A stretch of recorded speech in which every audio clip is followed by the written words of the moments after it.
Class 9th chemistry chapter हमारा इसमें start है एटम्स एंड मॉलिक्यूल्स। इसमें हम नेक्स्ट टॉपिक देखेंगे आयंस एंड एम्पिरिकल फार्मूला। इसमें हम हेडिंग देंगे आयन। आयन किसको बोलते हैं तो इसको आप नोट कर लेंगे। इसमें धातु एवं अधातु युक्त यौगिक आवेशित कणों से बने होते हैं। तो जो हमारे आयन के धातु होंगे वो हमारे क्या होंगे, आवेशित कणों से बने होंगे। धनायन एवं ऋणायन आवेशों के परस्पर तीव्र आकर्षण बल के कारण ये आपस में मजबूती से जुड़े रहते हैं। इन आवेशित कणों को आयन कहते हैं। अब जिस पर हमारे क्या होंगे, ऋण आयन होंगे, उन्हें हम ऋणायन कहेंगे, और जिस पर हमारे धन आवेश होंगे उन्हें हम कहेंगे धनायन। तो यहाँ पे आप लिख लेंगे इसमें ऋण आवेशित कण को ऋण आवेशित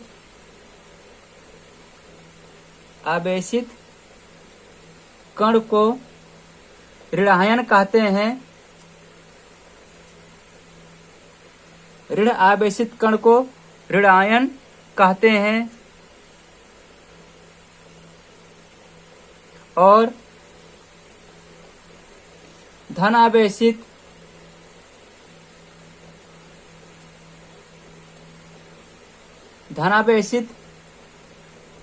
कण को धनायन कहते हैं।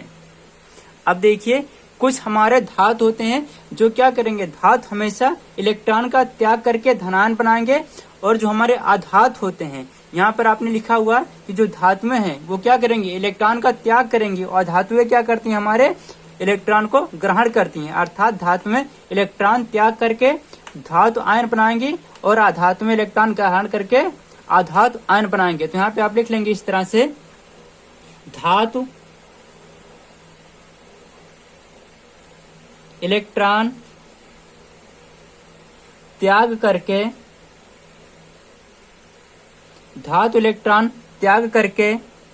धनायन बनाती हैं। धनायन बनाने की प्रवृत्ति रखती हैं।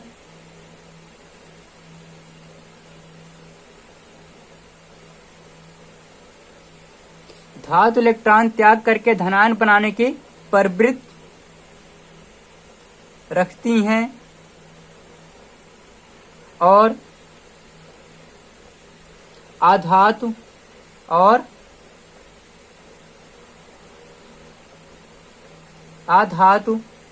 इलेक्ट्रॉन ग्रहण करके ऋणायन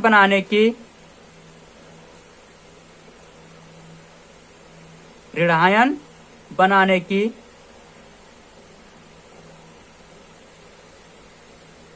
प्रवृत्ति रखती हैं।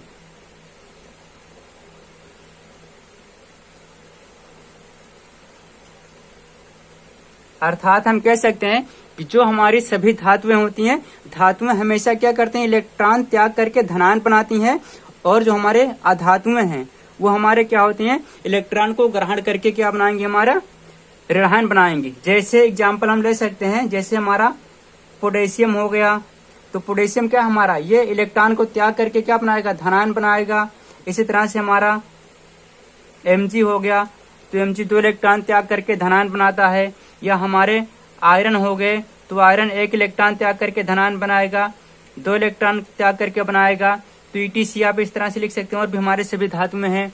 और जो हमारे अधातु होते हैं, जैसे हमारा ऑक्सीजन हो गया, तो ऑक्सीजन ये 2 इलेक्ट्रॉन को ग्रहण करके क्या बनाएगा, ऋणायन बनाता है। या हमारा क्लोरीन हो गया, क्लोरीन 1 इलेक्ट्रॉन को ग्रहण करके ऋणायन बनाएगा।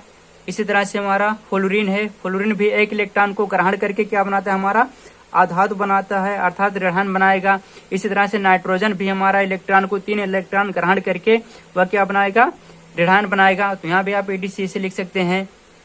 अब इसमें हम नेक्स्ट टॉपिक देखेंगे एम्पिरिकल फार्मूला अथवा मूलानुपाती सूत्र। हेडिंग इसमें देंगे हम मूलानुपाती सूत्र, इम्पेरिकल फार्मूला।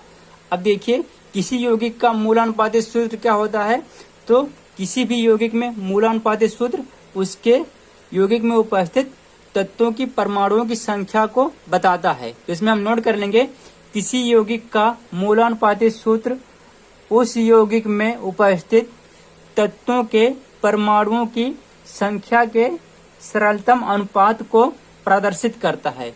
जैसे हम मान लेते हैं हमारा H2O है, तो H2O में कितना हमारा हाइड्रोजन है, कितना हमारा ऑक्सीजन है, तो इसको कौन बताता है, मूलानुपाती सूत्र बताता है। अब इसी तरह से हम एग्जांपल ले सकते हैं, जिससे हमने मान लिया कि हमारा ग्लूकोज है, तो ग्लूकोज में कितने हमारे कार्बन है, कितने हमारे हाइड्रोजन है, कितने हमारे ऑक्सीजन है, तो कौन बताता है, हमारा मूलानुपाती सूत्र। तो यहाँ पर आप लिख लेंगे एग्जाम्पल में जैसे करके, जैसे ग्लूकोज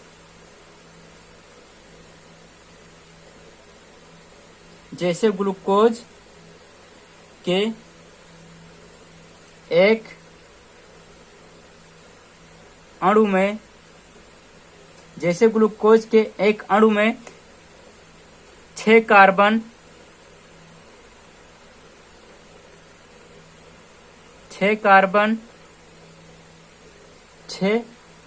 कार्बन हो गया, 6 हमारे ऑक्सीजन,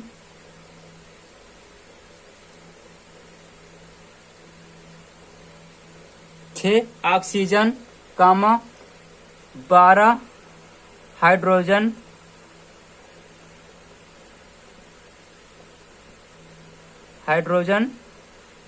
के अणु होते हैं।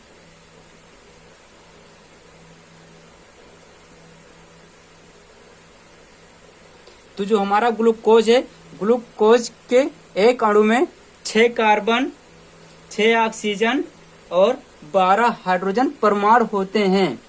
यहाँ पे अणु ने लिखेंगे आप 12 हाइड्रोजन के परमाणु होते हैं। तो ये कौन बताता है, हमारा मूलानुपाती सूत्र बताता है। जैसे आप ब्रैकेट में इस तरह से लिख सकते हैं, कार्बन की संख्या कितना हमारा, यहाँ पे लिखा आपने ग्लूकोज के अणु में 6 कार्बन, तो 6 कार्बन की संख्या, 12 हमारे क्या है, हाइड्रोजन है, तो 12 हम हाइड्रोजन दिखा सकते हैं। ऑक्सीजन हमारा कितना है, ऑक्सीजन हमारा 6 है। तो इस तरह से हमें मूलानुपाती सूत्र के द्वारा किसी भी यौगिक का मूलानुपाती सूत्र लिख सकते हैं।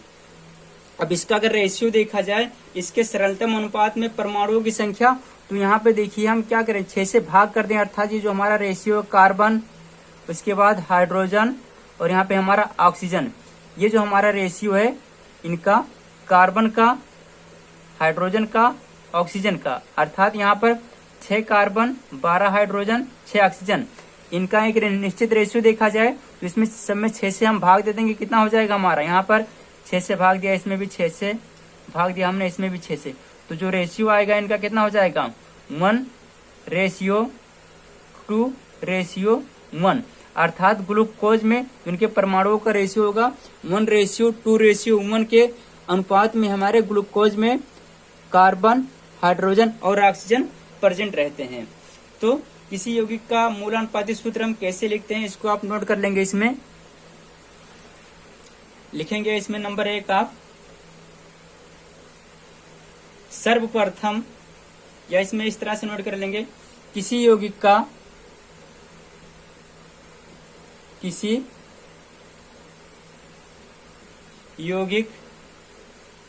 की प्रतिशत, किसी यौगिक की प्रतिशत संरचना या प्रतिशत रचना के आधार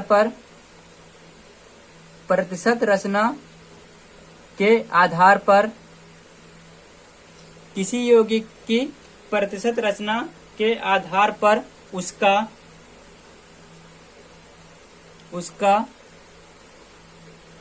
मूलानुपाती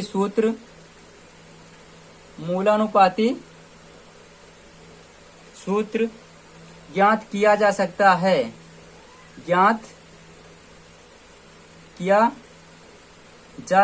है,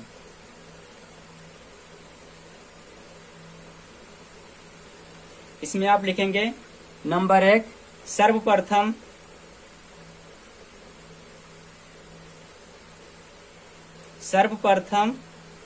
प्रत्येक तत्व के प्रतिशत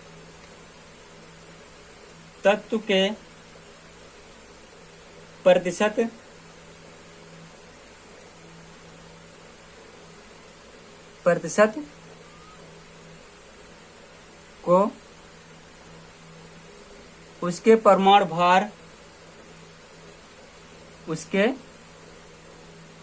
परमाणु भार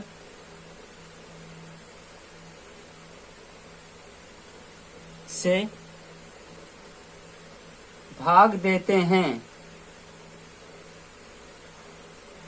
किसी यौगिक का मूलानुपाती सूत्र लिखने के लिए हम क्या करते हैं, सर्वप्रथम प्रत्येक तत्व के प्रतिशत को उसके परमाणु भार से भाग देते हैं। नंबर लिखेंगे इस प्रकार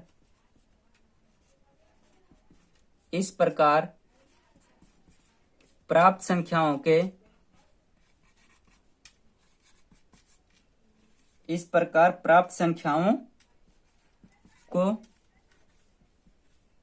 पुनः प्राप्त संख्याओं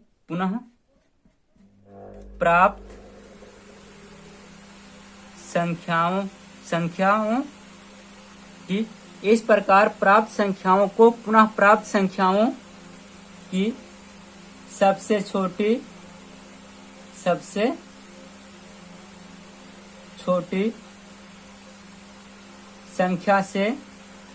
संख्या से भाग देते हैं।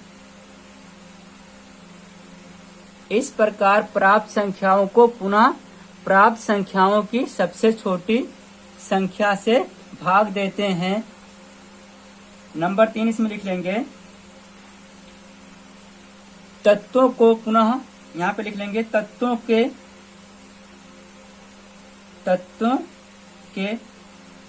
प्रतीकों को एक साथ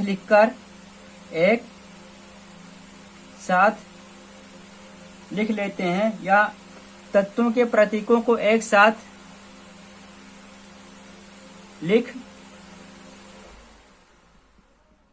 लेते हैं। यही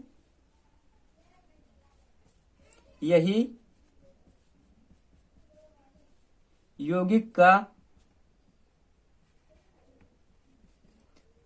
मूलानुपाती सूत्र होता है। डायग्राम इस तरह से बनाएंगे। यहाँ पे एक साइड में लिखेंगे तत्व और यहाँ पे लिखेंगे एक कॉलम में प्रतिशतता, अर्थात जो भी एलिमेंट का प्रतिशत दिया रहेगा वहां पे लिखेंगे, और यहाँ पे लिखेंगे हम परमाणु भार,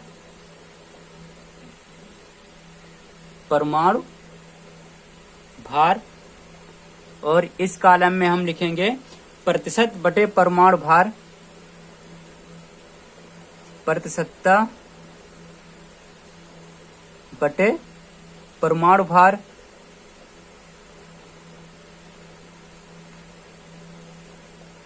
और लास्ट वाले कॉलम में लिखेंगे हम यहाँ पर परमाणुओं का सरलतम अनुपात, परमाणुओं का सरलतम अनुपात।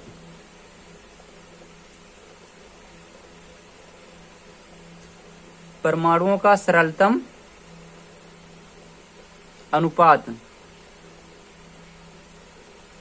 तो इस तरह से हम किसी भी तत्व का मूलानुपाती सूत्र निकालते हैं। यहाँ पर जिस तत्व का हमें निकालना होगा वहां पर तत्व लिखेंगे, यहाँ पर उस तत्व की प्रतिशत लिखेंगे, और यहाँ पर उस तत्व का परमाणु भार लिखेंगे, और इस कॉलम में हम तत्व के प्रतिशत में उसके परमाणु भार से भाग देंगे, और पुनः सरलतम अनुपात हम लिखेंगे। सरलतम अनुपात में क्या करेंगे, इसमें जिसकी सबसे छोटी संख्या भाग देने पे आएगी उसमें पुनः हम भाग देंगे। तो इस तरह से हम किसी यौगिक का मूलानुपाती सूत्र निकालते हैं। तो ये आपका इतना याद होना चाहिए कि किसी भी तत्व का हमें प्रतिशत भार कैसे निकालेंगे, पहले हम तत्व, उसके बाद उसकी प्रतिशत मात्रा, परमाणु भार और परमाणु भार इसके कॉलम में लिखेंगे हम, उसके प्रतिशत में परमाणु भार से भाग देंगे। पुनः हमें सरलतम रूप में क्या करते हैं कि जो यहाँ पर इसका सबसे छोटी वैल्यू आएगा पुनः उसके प्रतिशत भार में हम इससे भाग देंगे और वही हमारा क्या हो जाएगा, उस तत्व का मूलानुपाती सूत्र हो जाएगा। आइए इस पर हम एग्जाम्पल देख लेते हैं। ये हम मूलानुपाती सूत्र पर एक सवाल लगा लेते हैं। दिया हमारा सवाल इस तरह से, एक यौगिक की प्रतिशत रचना निम्नलिखित है, जिसमें हाइड्रोजन हमारा 2.48%, सल्फर 39.00% और ऑक्सीजन हमारा 58.52% है। यौगिक का मूलानुपाती सूत्र हमें निकालना है और इसका परमाणु भार दिया हुआ, हाइड्रोजन का परमाणु भार हमारा दिया 1, सल्फर का परमाणु भार दिया हुआ हमारा 32 और ऑक्सीजन का परमाणु भार हमारा होता है 16। ये दिया रहेगा क्वेश्चन में तो ठीक, नहीं तो आपको याद रखना पड़ेगा कि इसका परमाणु भार कितना होता है। तो यहाँ पर क्या करेंगे, पहले हम तत्व एक साइड में कॉलम बना लेंगे, तत्व एक साइड में हम लिखेंगे तत्व। अब एक साइड में यहाँ पे लिखेंगे हम, जैसे अभी लिखा था, उसके प्रतिशत मात्रा अर्थात तत्व की प्रतिशत मात्रा हम लिखेंगे, यहाँ पे लिखेंगे हम प्रतिशत, तत्व की प्रतिशतता। अब यहाँ पर दूसरे कॉलम में हम लिखेंगे क्या, तत्व का परमाणु भार जो हमारा दिया हुआ, यहाँ पर लिखेंगे परमाणु भार, परमाणु भार। अब इस कॉलम में लिखेंगे प्रतिशत बटे परमाणु भार, प्रतिशतता बटे परमाणु भार।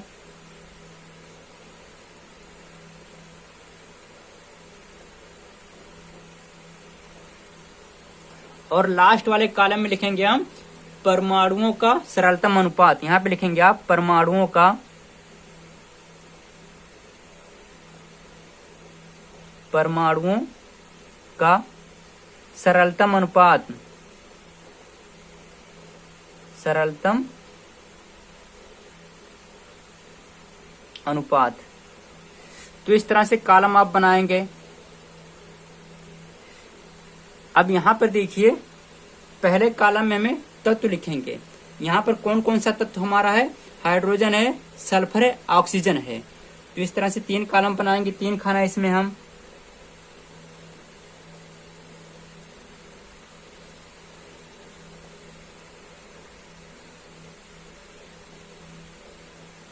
अब यहाँ पर देखिए, पहले कॉलम में हमारा क्या है, हाइड्रोजन है, तो यहाँ पर हम हाइड्रोजन लिखेंगे। दूसरा हमारा सल्फर है, सल्फर हमने ले लिया। और तीसरा हमारा ऑक्सीजन, ऑक्सीजन लिया। अब इसका प्रतिशत दिया हुआ है, हमारा हाइड्रोजन कितना प्रतिशत है, 2.48%। यहाँ पे लिखेंगे 2.48%। सल्फर कितना है, 39.00%। यहाँ पे लिखेंगे 39.00%। ऑक्सीजन हमारा कितना इसमें दिया हुआ है, 58.52%। यहाँ पे लिखेंगे 58.52%। ये वैल्यू हमें दिया हुआ है। अब इसका परमाणु भार कितना हमारा दिया, हाइड्रोजन के यहाँ पर दिया हुआ 1, सल्फर का 32, ऑक्सीजन का 16। तो यहाँ पे लिखेंगे परमाणु भार 1, इसमें लिखेंगे 32 सल्फर का है और ऑक्सीजन के कितना हमारा 16 है। तो ये हो गया 16। अब यहाँ पर इस कॉलम में लिखेंगे हम प्रतिशत बटे परमाणु भार। तो प्रतिशत हमारा कितना है हाइड्रोजन का, 2.48 बटे परमाणु भार कितना हमारा 1 है। अब यहाँ पर हमारा क्या है इस कॉलम में, तो यहाँ पर हमारा क्या हो जाएगा, यहाँ पर सल्फर का प्रतिशत 39, परमाणु भार 32। तो यहाँ पर लिखेंगे हम 39 बटे इसका परमाणु भार 32 है। इसी तरह से इसका कितना हो जाएगा, हमारा ऑक्सीजन का इतना है और इसका परमाणु भार इतना है। तो यहाँ पे हो जाएगा हमारा 58.52 बटे, यहाँ पर 16 से भाग देंगे आप, 16 हो गया। अब इन सबको जब सॉल्व करेंगे तो यहाँ पर देखिए, इतने में 1 से भाग देंगे तो हमारी वैल्यू वही हो जाएगी, अर्थात ये हो जाएगा हमारा यहाँ पे 48। और जब 39 में आप 32 से भाग देंगे तो कितना आएगा हमारा 1.22 आएगा, अर्थात 1.22। और जब आप 58.52 में 16 से भाग देंगे तो आएगा हमारा यहाँ पे 3.66। ये हो गया। अब क्या करना है हमें, इसमें से जो सबसे कम वैल्यू आ रहा है उसी से पुनः इसमें भाग देंगे हम। अर्थात यहाँ पर देखिए हमारा हाइड्रोजन का कितना आया 2.48, सल्फर का कितना आया 1.22 और ऑक्सीजन का कितना है हमारा 3.66। अब इसमें जो सबसे कम है उसी से पुनः इसमें भाग देंगे, तो इसमें सबसे कम हमारा सल्फर का रहा है, तो क्या करेंगे हम सल्फर वाले प्रतिशत परमाणु भार से सब में भाग देंगे। अर्थात इससे इसमें देंगे, पुनः इसी में इसी से भाग देंगे और इससे इसमें भाग देंगे, तो हमारा क्या हो जाएगा यहाँ पर 2.48/1.22। इसी तरह से इसमें देंगे आप 1.22 डिवाइड बाई 1.22। सेम इसी तरह से सरलता अनुपात इसका निकालेंगे तो कितना हो जाएगा हमारा यहाँ पे 3.66 डिवाइड बाई 1.22। अब इसको सॉल्व करना है हमें, यही क्या हो जाएगा हमारा उस यौगिक का मूलानुपाती सूत्र होगा। तो यहाँ पर देखिए 2.48 में इतने से भाग देंगे कितना आएगा हमारा लगभग 2 आएगा। एग्जैक्ट हमें पॉइंट में नहीं लिखना है, केवल जो वैल्यू लगभग आएगा तो हम इसको लिखेंगे यहाँ पर, तो 2 आया। इसी तरह से इसमें भाग देंगे तो इसका वैल्यू कितना आ जाएगा हमारा 1 आ जाएगा। और यहाँ पर जब 3.66 में आप 1.22 से भाग देंगे कितना आएगा हमारा 3 आएगा। हमें दशमलव वाला पॉइंट नहीं लिखना है, केवल जो दशमलव के इधर रहेगा वही वैल्यू लिखेंगे हम भाग देने पर, दशमलव को छोड़ देंगे। तो यहाँ पर हमें देखिए आया हाइड्रोजन कितना आया 2 आया, सल्फर कितना आया 1 आया और ऑक्सीजन कितना आया हमारा 3 आया। अब इसको हम क्या करेंगे, जिस तरह से ऊपर से लिखना शुरू किया था उसी के भार पे इसको लिखेंगे। अर्थात यहाँ पे हमें हाइड्रोजन लिखेंगे, उसके बाद यहाँ पे हम सल्फर लिखेंगे और इसके बाद यहाँ पे हम ऑक्सीजन लिखेंगे। तो देखिए हाइड्रोजन हमारा कितना है 2 है, सल्फर हमारा 1 है और ऑक्सीजन हमारा कितना है 3 है। तो यहाँ पर सल्फर 1 है तो इसको हम मिटा देंगे, सल्फर क्यों लिखेंगे। तो ये हमारा है क्या, इसका मूलानुपाती सूत्र, अर्थात यौगिक का जो हमारा मूलानुपाती सूत्र है ये होगा H2SO3। यहाँ पे लिखेंगे यौगिक का मूलानुपाती सूत्र हमारा हो गया ये,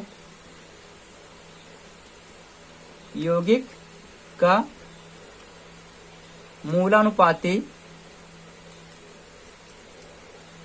मूलानुपाती सूत्र। तो इस तरह से किसी भी यौगिक का मूलानुपाती सूत्र हम निकाल सकते हैं जब उसका प्रतिशत भार दिया रहेगा, अर्थात उसकी प्रतिशत दिया रहेगा तो प्रतिशत में हम परमाणु भार से भाग देंगे और पुनः उसको परमाणु भार में हम उसके सरलतम अनुपात को निकालकर किसी भी यौगिक का मूलानुपाती सूत्र निकाल सकते हैं।